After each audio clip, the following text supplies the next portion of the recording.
శుక్లాంబరధరం విష్ణుం శశివర్ణం చతుర్భుజం ప్రసన్నవదనం ధ్యాయేత్ సర్వవిఘ్నోపశాంతయే. అయినను వారందరూ ఒకచో భుజింతురు, వారితో సహా నేను భోజనం స్వీకరింపను. అందుకే వారు నాకు వేరుగా భోజనం సమర్పిస్తారు. ఓ దక్ష, నా కారణంన దోషరహితురాలైన సతీదేవి నీ వల్ల అవమానించబడిన కారణాన్ని, ఇతరులైన నీ కూతురు ఇంతమంది వారి వారి భర్తలతో ప్రశంసించబడిన కారణంను, వైవస్వత మన్వంతరం ప్రారంభం కాగా అయోని సంభవులైన ఈ ఋషీశ్వరులు నేను చేయు ద్వితీయ యజ్ఞంన ఉద్భవిస్తారు అని వారందరితో చెప్పిన పిమ్మట చాక్షుష మన్వంతరాన శుక్రహోమం బ్రహ్మచే నిర్వహించబడినప్పుడు నీవు చాక్షుష వంశమున మనుష్య సంబంధమైన రాజు వగుదువు. నీవు ప్రాచీన బర్హి యొక్క పౌత్రునిగాను ప్రచేతసుని యొక్క పుత్రునిగాను జన్మిస్తావు. నీవు దక్షుడవన పేరుతో సాఖినుల కుమార్తెగా పుట్టెదవు. వైవస్వత మన్వంతరం రాగా అందుకూడా ఓ దురాత్మ, ఓ దుర్మతి, ధర్మయుక్తమైన ఒక కార్యమందు అది ఎంత చేరరానిదైనా నేను విఘ్నం ఆచరించదను. సూతుడు ఇట్లు పలికెను. దక్షుడు ఈ పలుకులు వినెను. రుద్రుని అతడు మరలా శపించెను. నీవు నా కారణాన ఋషీశ్వరులకు అనిష్టం ఆచరించితివి కావున ద్విజులు యజ్ఞములందు దేవతలతో సహా నిన్ను పూజించరు. ఓ క్రూరుడా, వారు యజ్ఞక్రియలయందు నీకు ఆహుతులు సమర్పించిన తర్వాత పవిత్రులకుటకు పవిత్ర జలములు స్పృశించెదరు. యుగాంతమున వారు స్వర్గమును వీడి అందే వసించెదరు అనెను. అప్పటి నుండి దేవతలతో స్వార్థము రుద్రుడు పూజింపబడలేదు. దేవతలతో స్వార్థం రుద్రుడు పూజించబడలేదు. అతడు ప్రత్యేకంగా పూజించబడుతూ ఉండెను. అంత అమిత తేజస్వి అయిన రుద్రునిచే ఇట్లు చెప్పబడి దక్షుడు స్వయంభువమైన తన శరీరాన్ని వదిలి మానవులలో జన్మించెను. యజ్ఞాలకు అధిపతి ప్రభువు అయిన ఈశ్వరుని ఎరిగి దక్షుడు సమస్త యజ్ఞాలతో దేవతలతో సహితంగా ఈశ్వరుని పూజించెను. వైవస్వత మన్వంతరం సంప్రాప్తమైంది. పర్వతరాజైన హిమవంతుడు మీనకయందు దేవి అయిన ఉమన పుత్రికగా కనెను. ఆమెయే ఆ పూజ్య సతీదేవి. పూర్వమందు ఉదయించింది. ఆమె భవుని యొక్క నిత్య పత్ని. ఈశ్వరుడు ఎన్నడూ ఆమెచే విడువబడి ఉండలేదు. పత్యనువ్రత పవిత్రమైన అదితి మరీచి సుతుడైన కశ్యపుని ఎన్నడూ విడిచి ఉండనట్లు ఉమ్మ ఎన్నడూ భవని విడిచి ఉండదు. ఇందిరాదేవి నారాయణుని అనుసరించి ఉండనట్లు, సచీదేవి పర్జన్య ప్రభువైన ఇంద్రుని అనుసరించి ఉండనట్లు ఉమ్మ భవుని అనుసరించి ఉండను. లక్ష్మి విష్ణుని విడవదు, ఉషాదేవి సూర్యుని విడిచి ఉండదు, అరుంధతి వశిష్ఠుని విడిచి ఉండదు. ఈ పవిత్ర స్త్రీలు పవిత్రులు. వారెన్నడను భర్తలను విడిచి ఉండరు. కల్పములు పరివర్తనం చెందును. ఆ కల్పములలో ఆయా జీవులు ఉదయిస్తారు. వారితో మరల వీరును ఉదయిస్తారు. దక్షుడు ప్రాచేతసుని కుమారునిగా పుట్టెను. అది చాక్షుష మన్వంతరం. శాపం వల్ల దక్షుడు మార్షయందు దశప్రచేతసులకు 2వ పర్యాయం రాజుగా పుట్టి ఉండనని మేము విని ఉంటిమి. వైవస్వత మన్వంతరమున త్రేతాయుగమును భృగ్వాదులైన సప్తర్షులు ఇతరులు మొదట జన్మించిరి. మహాత్ముడైన మహాదేవుని యజ్ఞం నందు వారుణ సంబంధమైన శీర్షమును వారు పొందిరి. ఇట్లు ప్రజాపతి అయిన దక్షునికి, ధీమంతుడు స్వయంభువుడు త్రయంబకుడును అయిన ఈశ్వరునికి గత జన్మం నుండి తీవ్రమైన వైరమును విడవక పోని ఉండట కార్యం కాదు. శుభాశుభములను అనుసరించి మానవులు తమ మనస్సుల్లో తీవ్రంగా తలపోసిన విషయాలను గురించిన పరిజ్ఞానాన్ని అది పూర్వజన్మకు అనుబంధించినదైనా విడవరు. అందుకే పండితుడైన వాడు అట్టి అవరోధాన్ని పురస్కరించుకుని ప్రవర్తించుట కార్యం కాదు. పాప విమోచనకరము దక్షునికి సంబంధించిన కథ ఇట్లు ఆరంభమైంది. ఈ కథనే మీరు ఇంతకు పూర్వం చెప్పవలసిందని ప్రార్థించారు. పితృవంశ కథను ప్రసంగంన ఈ కథ చెప్పబడింది. ఇక అట్లే పితృవంశ కథనం కీర్తించినట్లే దేవతల చరిత్ర చెప్పెదను. పూర్వం త్రేతాయుగం యొక్క ఆరంభాన స్వయంభవ మన్వంతరంలో యాములు అనే పేరుతో దేవతలు కలరు. వారందరూ యజ్ఞపుత్రులు. వారు ప్రథితుడైన బ్రహ్మకు పుత్రులు. వారు అజులు అనగా పుట్టనివారు. అజులగుట వారు అజితులు, జయింపబడనివారు. వారు స్వయంభువుని మానసపుత్రులు. వారి నామం శక్తులు. అందుకే వారు దేవతల్లో త్రివర్గులుగా స్మరించబడతారు. స్వయంభువుని సృష్టి యందు ఛందజులు 33, యములు 12. వారు క్రమంగా యదువు, యయాతి, వీవధుడు, శ్రాసతుడు, మతి, విభాసుడు, క్రతువు, ప్రయాతి, విశ్రుతుడు, జుతి, వాయవ్యుడు, సంయముడు, యదువు, యయాతులు ఇద్దరు దేవతలు. అజితులు 12. వారు అసముడు, ఉగ్రదృష్టి, సునయుడు, శుచిశ్రవుడు, కేవలుడు, విశ్వరూపుడు, సుదక్షుడు, మధుపుడు, తురీయుడు, ఇంద్రయుక్తుడు, ఉగ్రుడు అనగా గావ్రజితుడు. శక్తులు 12. వారు క్రమంగా జనిమంతుడు, విశ్వదేవుడు, జనిష్ఠుడు, మితవంతుడు, జరుడు, విభుడు, విభావుడు, రుచీకుడు, దుర్ధిహుడు, శృతి, గృణానుడు, బృహత్తు. వీరందరూ స్వయంభవ మన్వంతరను సౌమపాయులు. ఈ గణములందరూ మొదట దీప్తిమంతులు, వీర్యవంతులు, మహాబలురు. ప్రభువైన విశ్వభుక్కు వారి అధిపతి. అతడే ఇంద్రుడు. అచటనే వసించిన అసురులు, వారి సోదరులు, దాయాదులు, సుపర్ణులు, యక్షులు, గంధర్వులు, పిశాచులు, ఉరగలు, రాక్షసులు వీరందరూ పితరులతో దేవతలతో కూడుకుని ఉండు 12 దేవయోని విశేషులు. వారందరూ స్వయంభవ మన్వంతరంలో గడిచిపోయిరి. వారికి సహస్ర సంఖ్యల్లో ప్రజలు కలరు. వారందరూ విశేషంగా ప్రభావంతో, సౌందర్యంతో, ఆయుష్తో, బలంతో కూడి ఉన్నవారు. వారి గురించి ఇచ్చట ప్రసక్తం లేనందున ఎక్కువగా చెప్పలేదు. స్వయంభవ మనవ సృష్టిని వర్తమాన మను సృష్టిని బట్టి గ్రహించాలి. గత సృష్టి వర్తమాన సృష్టిని బట్టి గ్రహించాలి. ఈ ప్రస్తుత సృష్టి ప్రజలు, దేవతలు, ఋషులు, పితరులు మున్నగు వారిని బట్టి వైవస్వత మను సృష్టి సప్తర్షుల పూర్వముండి ఉండిరని తెలుసుకోవాలి. భృగువు, అంగీరసుడు, మరీచి, పులస్సుడు, పులహుడు, క్రతువు, అత్రి, వశిష్ఠుడు ఈ 7 మహర్షులు స్వయంభవ మన్వంతరాన ఉండిరి.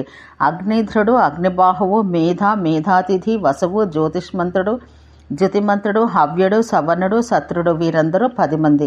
వీరు స్వయంభవ మనువు పుత్రులు. వారు మిక్కిలి బలవంతులు. వారికి వాయువేగం కలదు. ప్రథమ మన్వంతరంలో వారు మహాసత్వవంతులైన రాజులు. అసురులతో, యోగ్య గంధర్వులతో, యక్షోగణ రాక్షసులతో, పిశాచ మనుష్య గణములతో, సుపర్ణులతో, అప్సర గణములతో కూడి ఉన్న ఆ వంశమును ఒక క్రమంలో వర్ణించుటకు 100 సంవత్సరాలైనా చాలవు. వారి నామధేయములు అసంఖ్యాకములు. అందుకే వారి జాతికి పరిమితి ఎందునూ లేదు. ఆ ప్రజలు స్వయంభవ మన్వంతర యుగమున ఉండిరి. యుగములు సంవత్సరంలో కాలక్రమాన ఎన్నో గతించిపోయినవి. ఋషులు ఇట్లా అడిగిరి, మీరు కాలుడనుచున్నారే, భగవత్ స్వరూపుడైన ఆ కాలుడెవడు? సర్వభూతాపహారకుడైన అతడు ఎవరు? ఇతని జన్మస్థానం ఏది? ఇతనికి ఆది ఏది? అతని తత్వం ఎట్టిది? అతని ఆత్మ ఎట్టిది? అతని చక్షువు ఏది? అతని స్వరూపం ఎట్టిది? అతని అవయవాలు ఎట్టివిగా స్మరించబడుచున్నావి? అతని నామధేయం ఏది? తత్వతః వీటిని చెప్పకోరిదము. సూతుడు ఇట్లు పలికెను, కాలం యొక్క సద్భావం ఆలకింపుడు. విన్న తర్వాత మనసును జ్ఞాపకం ఉంచుకొనము. సూర్యుడు అతని జన్మస్థానం. అతడు పుట్టింది కనురెప్పపాటు కాల వ్యవధిలో. అతనికి కన్నులు ఎన్నియో కలవు. అందుకే అతని సంఖ్యా చక్షువు అందరు. దివానిసలు అతడి శరీరమూర్తి. నిమేషములు అతని అవయవాలు. సంవత్సరం అతని సారం. అతని నామం కళాత్మకుడు. అతని ఆత్మయే సంఖ్యాస్థానం. అతడు ప్రజాపతి. అతని ప్రజల భూత వర్తమాన భవిష్యత్ కాలాలు. ఈ కాలావస్థ 5 విధములుగా విభజించబడింది. దివసము, అర్ధమాసము, మాసము, ఋతువు, అయనము. మొదటిది సంవత్సరం, రెండవది పరివత్సరం, మూడవది ఇడ్వత్సరం, 4వది అనువత్సరం, వానిలో 5వది వత్సరం. ఆ కాలము యుగము కాలము రెండు ఒకటే. ఆ కాలయుగములు పర్యాయ పదములు. ఆ కాలం 5 ఏండ్లతో కూడింది. అవి క్రమంగా సంవత్సరం, పరివత్సరం, ఇడావత్సరం, అనువత్సరం, వత్సరం అన్న పేర్లు కలవి. క్రతు అగ్ని, సూర్యదేవ, సోమలేఖ, చంద్రదేవ, వాయుదేవ, రుద్రయుగంగా పిలువబడింది. వారి తత్వం చెప్పెదను. క్రతువు అన్న అగ్నిగా చెప్పబడినది సంవత్సరంగా పరిగణించబడింది. ఆదితేయుడైన ఆ సూర్యుడు కాలాగ్ని కలిసి పరివత్సరం. ఈ చంద్రుడు శుక్లకృష్ణ పక్షముల ద్వివిధ గతులు కలిగినను అతడు అపాన్సారహ. ఇది ఇడావత్సరమని పురాణములు నిశ్చయిస్తున్నాయి. ఇతడు సప్తభిః తనుభిః 49 తనువులతో లోకాలను పవిత్రీకరించును. ఇక లోకములను అనుకూలముగా వీచు వాయువు అనువత్సర సంజ్ఞకం. అతడు బ్రహ్మ యొక్క అహంకారం వలన ఉదగృద్రుడుగా పుట్టెను. నీలలోహితుడైన రుద్రుడు వత్సరముగా తెలుసుకొనదగినవాడు. అతని యొక్క తత్వాన్ని, యథార్థ శక్తిని వర్ణిస్తాను. నేను చెప్పుచుండగా దాన్ని ఎరుగుడు. అంగప్రత్యంగ సంయోగమున కాలాత్ముడు ప్రపితామహుడు. అతడి ప్రభువు రుక్ సామ యజుర్వేదములకు జన్మస్థానం. అతడే దివసం, అర్ధమాసాది 5 విభాగాలకు ప్రభువు. అతడు అగ్ని, యమ, కాల సంభూతి ప్రజాపతి. అతడే సూర్యయోని. దాన్నే బుద్ధిమంతులు సంవత్సరం అంటారు. సూర్యుడు పరివత్సరంగా గ్రహించాలి. అతడే కాల విభాగములైన మాసములకు, ఋతువులకు, ఉత్తరాయణ దక్షిణాయన ద్వయానికి, గ్రహాలకు, నక్షత్రాలకు, శీతోష్ణాలకు, వర్షమునకు, ఆయుకర్మలైన పవిత్ర కలాపములకు జన్మస్థానం. భాస్కరుడు ప్రవిభాగములకు, దివసములకు జన్మస్థానం. అతడు వైకారికుడు, ప్రసన్నాత్ముడు, బ్రహ్మపుత్రుడు, ప్రజాపతి. అతడు ఒక్కడు. నిజమునను ఒక విధముగా చెప్పిన ఒక్కడే కాదు. అతడు దివసము, మాసము, ఋతువు. అంతేకాదు అతడు పితామహుడు. అతడు ఆదిత్యుడు, సవిత, భానువు, జీవనుడు, బ్రహ్మచే సత్కృతుడు. అతడే ప్రభువుడు, జన్మమునకు భవమునకు కారకుడు, అవ్యయుడు.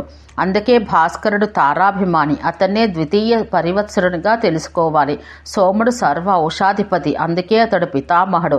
అతడే సర్వభూతముల జీవితానికి ఆధారుడు. అతడు ఈశ్వరుడు. అందుకే అప్రాప్త విషయాన్ని ప్రాప్తించుట అను యోగమును, ప్రాప్తమైన దాన్ని రక్షించుట అను క్షేమాన్ని సమకూర్చినట్టివాడు. అతడు ఎల్లప్పుడూ ఈ విశ్వాన్ని పర్యవేక్షిస్తూ స్వకిరణములచే రక్షించి భరించును. అతడు తిథులకు, పర్వాలకు, పర్వసంధులకు, పూర్ణిమలకు, అమావాస్యలకు కారణుడు. అతడు రాత్రిని కలిగించును. అందుకే అతడు నిశాకరుడు, అమృతాత్ముడు, ప్రజాపతి. ఈ కారణాలచే సోముడు పితృమంతుడు.